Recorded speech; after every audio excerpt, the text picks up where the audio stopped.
How to fix Spotify error 13 on Spotify. Today guys, I have the solution how to fix and solve this problem. Just watch this video till the end. So let's start. So first you have to go and open settings of your phone. Then you have to go directly to apps or applications. Then here you will find all the applications that you have on your phone. So what you should do, just search for Spotify, sorry.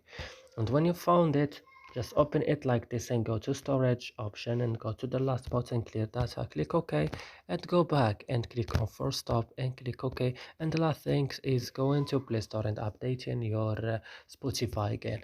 That's it. I hope this video is helpful for you. Do not forget to like and subscribe in our channel. See you in another video.